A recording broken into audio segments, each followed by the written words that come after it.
જય શ્રી કૃષ્ણ, જય શ્રી વલ્લભ. રાધે કૃષ્ણ સત્સંગમાં આજે અષ્ટાયામ સેવા વિશે જોઈશું. પણ તે પહેલાં આપ રાધે કૃષ્ણ સત્સંગમાં જોડાવા માંગતા હોય તો લાઈક કરજો, શેર કરજો અને સબસ્ક્રાઈબ કરજો, જેથી આવતા નવા તમામ પ્રસંગો આપના સુધી પહોંચી શકે. નંદાલયે ઉછરેલા શ્રી કૃષ્ણની દિનચર્યા સાથે અષ્ટાયામ સેવા સંબંધિત છે. 8 પ્રકારની વૈવિધ્યપૂર્ણ સેવામાં સ્થિતિ કે સંયોગનું મહત્વ નથી.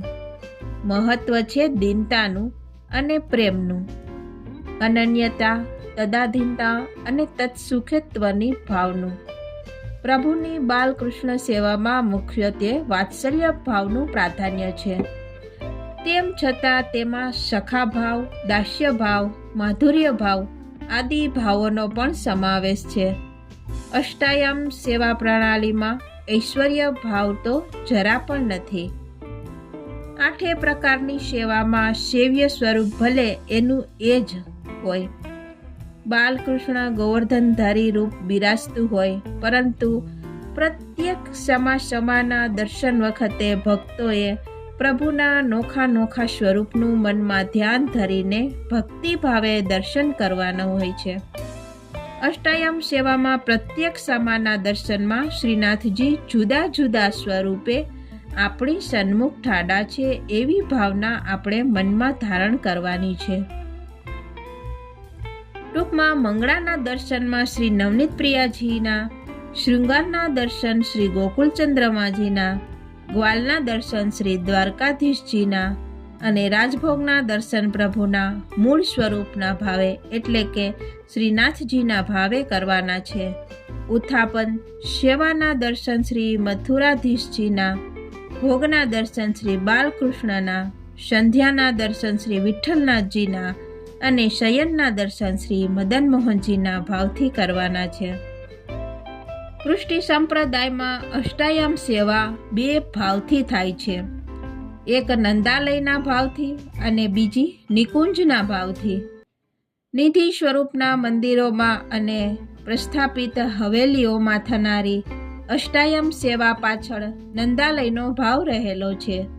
એમાં પ્રત્યેક વૈષ્ણવ પ્રત્યક્ષ રીતે સેવા પ્રાવિધિમાં ભાગ લઈ શકે નહીં.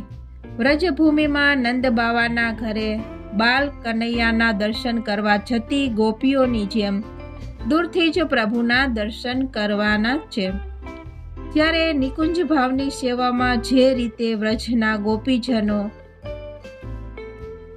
નિજ નિકુંજમાં ઘરોમાં પ્રભુને લાડ લડાવી, સ્વહસ્તે ખવડાવી અને પીવડાવી એની સેવા કરતા હતા, તે ભાવે દરેક વૈષ્ણવ પોતાના નિવાસ સ્થાનમાં પોતાના ગુરુ દ્વારા પૃષ્ઠાવેલી સેવા સ્વરૂપની માન્ય વિધિ અનુસાર નિત્ય સેવા કરીને પોતાના મનોરથ સાકાર કરી શકે છે.